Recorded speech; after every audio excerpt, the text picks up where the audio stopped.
Bonjour, c'est Lara.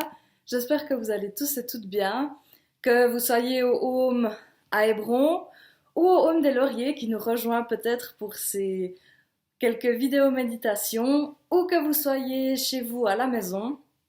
En tous les cas, bienvenue pour cette troisième méditation, vidéo méditation, où finalement je commence un peu de prendre le rythme, même si je sais que voilà, il y a encore beaucoup de choses potentiellement à améliorer. Vous l'avez peut-être remarqué aussi, c'est de nouveau un autre décor aujourd'hui. Voilà, j'essaye un peu de trouver quel est le meilleur endroit pour filmer et puis quel est le meilleur endroit pour ne pas avoir de reflet de lumière sur mes lunettes. Voilà, c'est un peu le chantier où je suis, où j'essaie un peu de trouver les meilleurs coins. Aujourd'hui, le salon pour cette vidéo méditation. Le thème de cette vidéo, je vous ai parlé du fait que je trouvais un peu le rythme pour ces vidéos. Eh ben, c'est justement le rythme et voilà, le temps qui vient, les temps qui viennent et partent. Et peut-être que c'est étonnant pour quelques-uns d'entre vous, puisque nous sommes maintenant dans la semaine sainte, donc en fait, la semaine la plus importante pour la chrétienté. Nous sommes entre Rameau et Pâques. Ce vendredi, ce sera vendredi saint. Mais la raison pour laquelle j'ai pas fait une méditation sur vendredi saint par exemple ou sur les rameaux, c'est que personnellement je suis pas trop en phase avec ce temps justement de la semaine sainte. Je sais pas comment dire, psychiquement, spirituellement, je suis pas du tout en phase avec le fait que c'est la semaine la plus importante pour nous. Moi, je suis encore complètement un peu dans la distraction et le stress du confinement. Et du coup, je me suis dit que bah, ça, c'était aussi quelque chose que je pouvais thématiser dans mes vidéos méditation. Et c'est pour ça que je vous parle pas plus en détail de Vendredi Saint ou des rameaux, mais plus de l'aspect du rythme, finalement des bons temps et des mauvais temps qui viennent. Peut-être que vous comprendrez un peu plus facilement une fois que je vous aurai lu le texte biblique, mais comme à mon habitude, je vais commencer par un texte plus profane, si on peut dire, ou un texte plus méditatif, qui nous parle cette fois ben voilà, du cycle, du rythme. C'est un texte qui vient encore une fois du cahier des méditations de la période de Carême. Pour rappel, la campagne de Carême, cette année, elle avait pour thème Ensemble pour une agriculture qui préserve notre avenir. Et finalement, ça fait assez bien écho à cette notion de rythme, de temps qui viennent et qui passent, puisque l'agriculture vit au rythme des saisons. Ben, chaque année, il y a les foins, il y a la récolte, la semence, etc.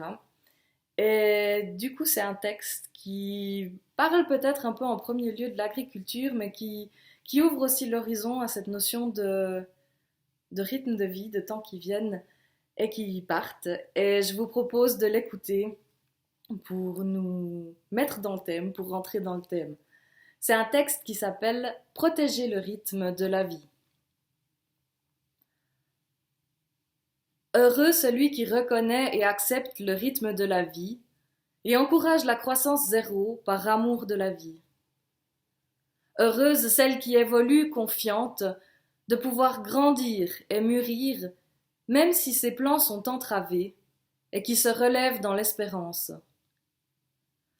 Heureux celui qui, tel le grain de blé, en mourant naît à la vie, en guérissant péniblement, se met debout pour devenir soi. Heureuse celle qui cultive et protège le rythme de la vie, dans la colère et la douceur, la lutte et la contemplation.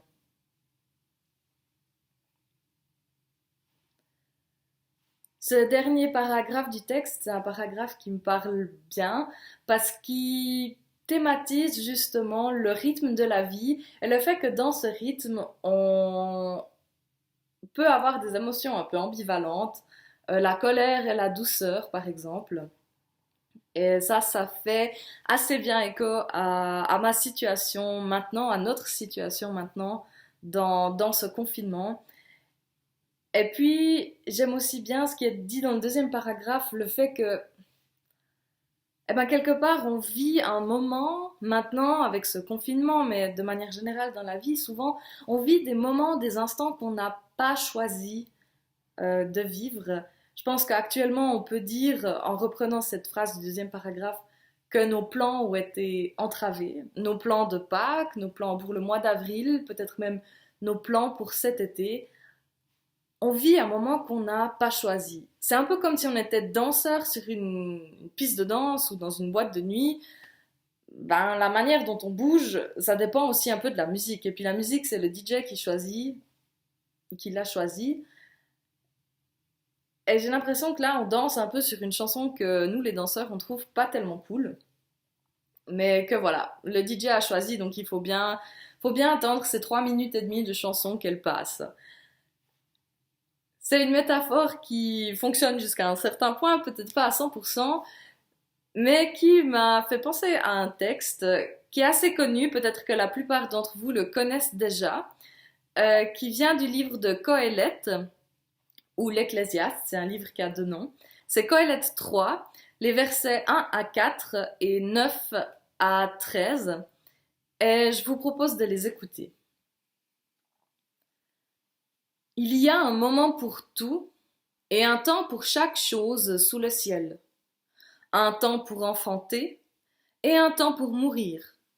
Un temps pour planter et un temps pour arracher le plant. Un temps pour tuer et un temps pour guérir. Un temps pour saper et un temps pour bâtir. Un temps pour pleurer et un temps pour rire. Un temps pour se lamenter et un temps pour danser. Quel profit à l'artisan du travail qu'il fait. Je vois l'occupation que Dieu a donnée au fils d'Adam pour qu'il s'y occupe. Il fait toutes choses belles en son temps. À leur cœur, il donne même le sens de la durée, sans que l'humain puisse découvrir l'œuvre que fait Dieu depuis le début jusqu'à la fin.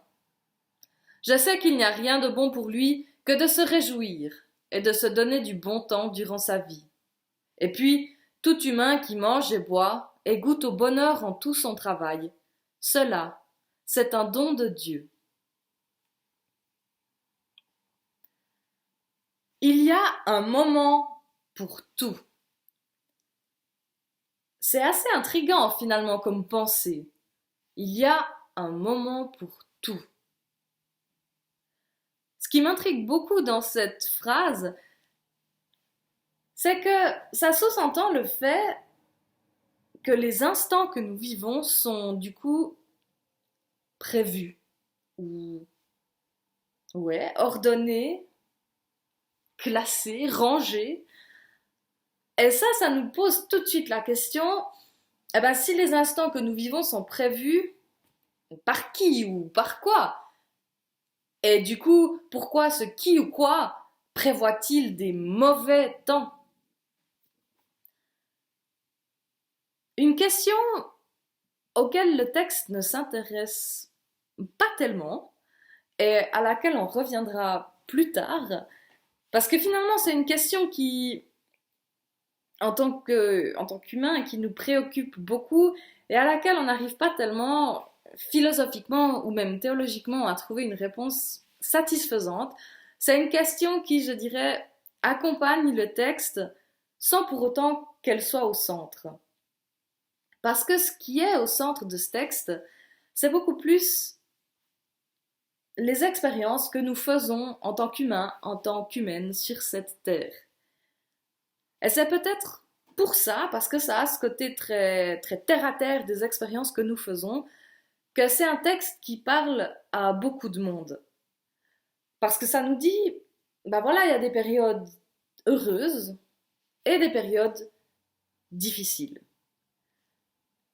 C'est des périodes sur lesquelles nous, humains et humaines, nous n'avons aucun contrôle. Ce n'est pas nous qui décidons quand ces périodes viennent, combien de temps elles durent, puisque nous, en tant qu'humains et humaines, le texte dit nous avons un sens de la durée.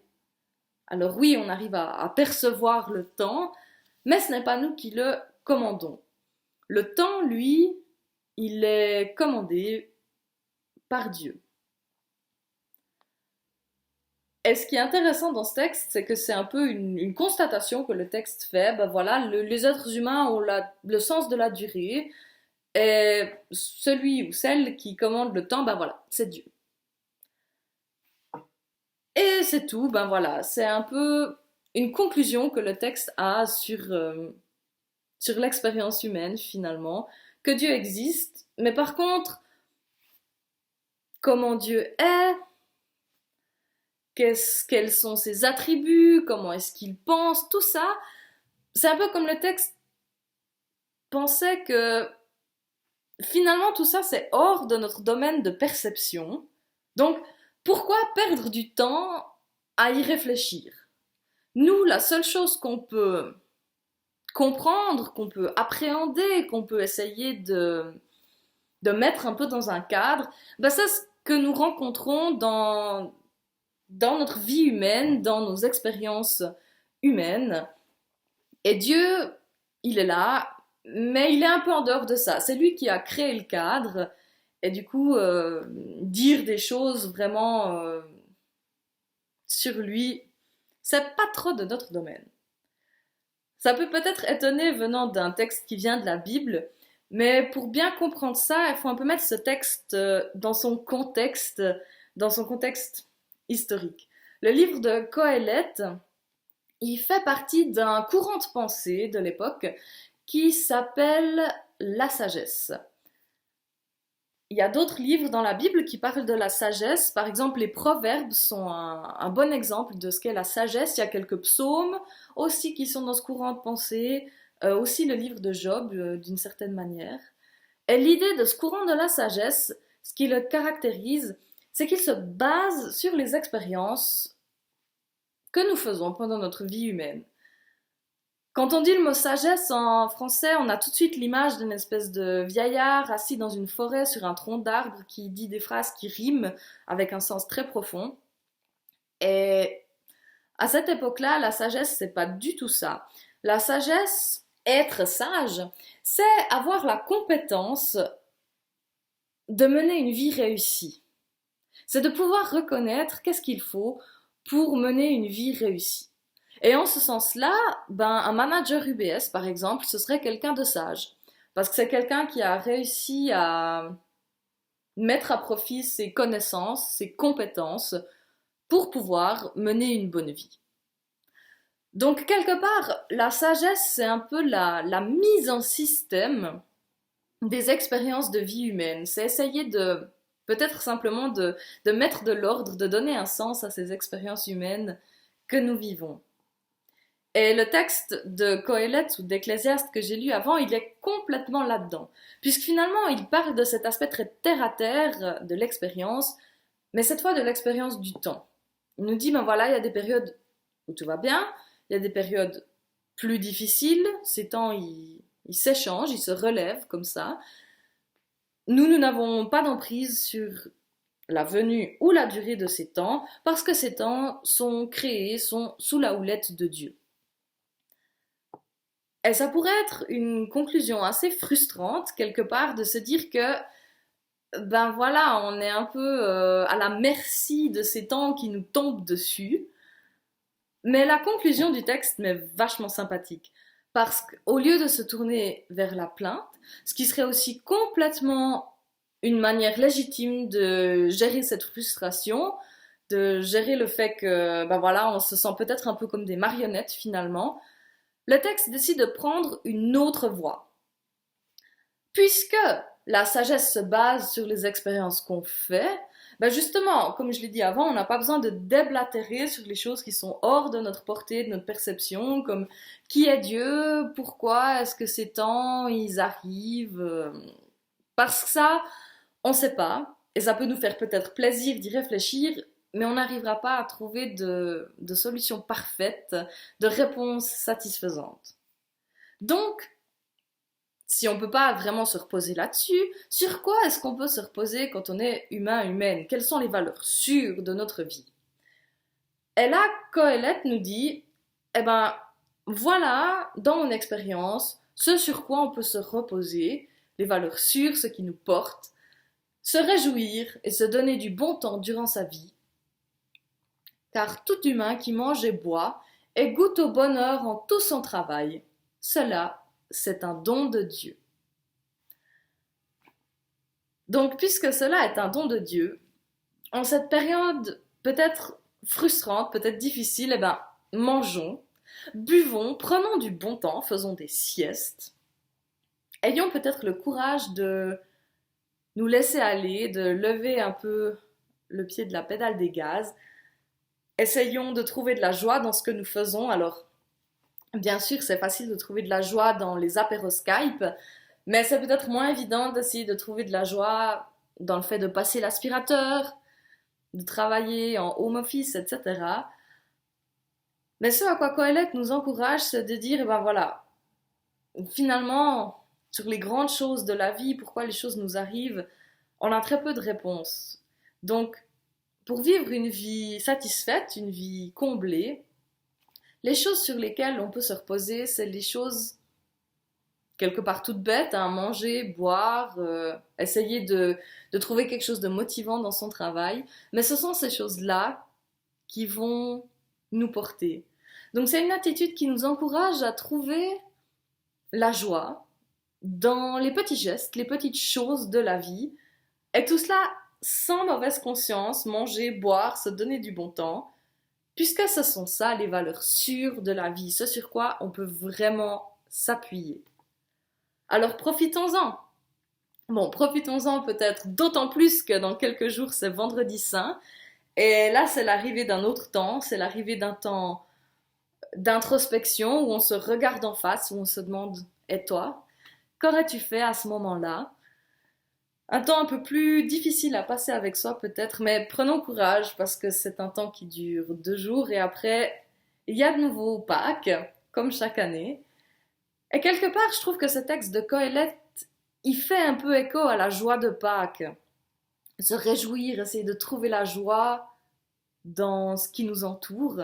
Bien sûr, Coëlette est très terre à terre, très justement lié à ses expériences humaines, mais c'est peut-être ça qui peut nous porter aussi dans ces temps plus difficiles. Peut-être qu'on a plus ou moins la capacité de se raccrocher à des choses un peu abstraite. Alors que Coëlette nous dit, ben oui, Dieu, il a créé ce monde, il a créé le temps, et donc il a créé les bonnes choses aussi dedans. Et du coup, profitons-en, et on a le droit d'en profiter. Peut-être que boire, manger, prendre du bon temps, c'est en cette période une manière de se rapprocher de Dieu, une manière de trouver Dieu, euh, où nous ne le trouvons peut-être pas avant. Mais si on n'a pas ou plus la force de prier, par exemple, peut-être que ça peut être un moyen d'entrer à nouveau en contact avec lui. En tout cas, boire, manger, prendre du bon temps, c'est quelque chose qui me parle assez bien en cette période un peu plus difficile. Et donc, je nous souhaite à tous et à toutes en cette période, voilà, en ce temps un peu plus lourd, comme nous ne pouvons pas le changer, eh ben, je nous souhaite de quand même pouvoir l'accueillir, de pouvoir trouver les petites choses simples, les petites joies, dans le fait de cuisiner, dans le fait de boire, dans le fait de... peut-être dans le fait de travailler à la maison, de faire que ces expériences que nous vivons, elles aient quelque chose de joyeux, de durable, quelque chose qui nous porte. Et peut-être que c'est ça aussi la consolation dans le fait de vivre des temps qui se succèdent, c'est qu'aux temps difficiles succèdent des temps joyeux. Les temps difficiles ne sont pas éternels, en tout cas pas d'après le texte de Coëlette. Au temps pour pleurer succède le temps pour rire.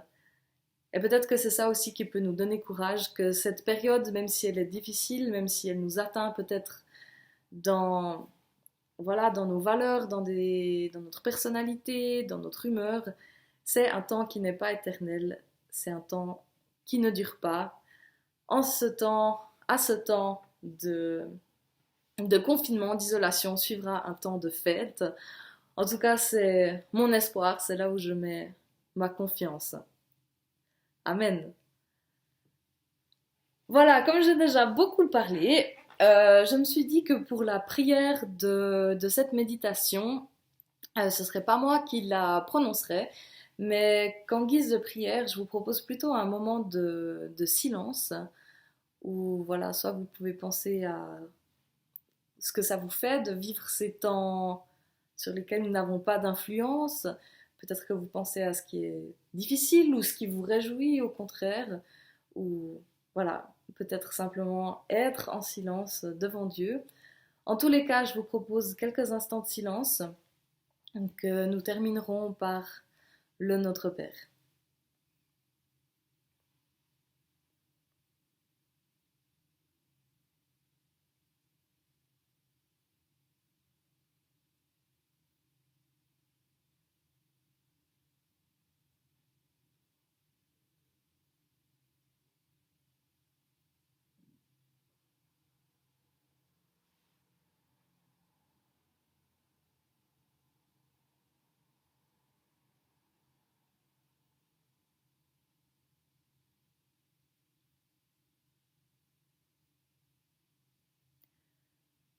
Est-ce que nous voulons encore te dire, nous te le remettons par les mots de la prière que tu nous as toi-même apprises. Notre Père qui es aux cieux, que ton nom soit sanctifié, que ton règne vienne, que ta volonté soit faite sur la terre comme au ciel. Donne-nous aujourd'hui notre pain de ce jour.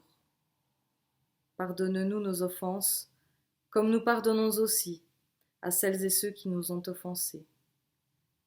Et ne nous laisse pas entrer en tentation, mais délivre-nous du mal. Car c'est à toi qu'appartiennent le règne, la puissance et la gloire, au siècle des siècles. Amen. Voilà, nous sommes déjà à la fin de cette vidéo méditation.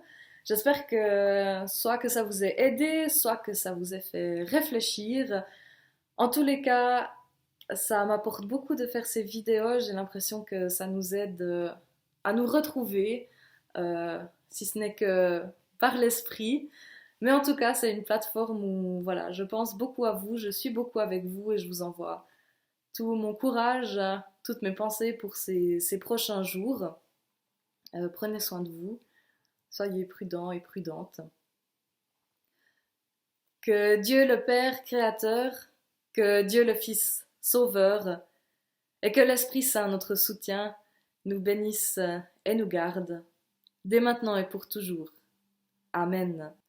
Restez à la maison, à la semaine prochaine et à bientôt.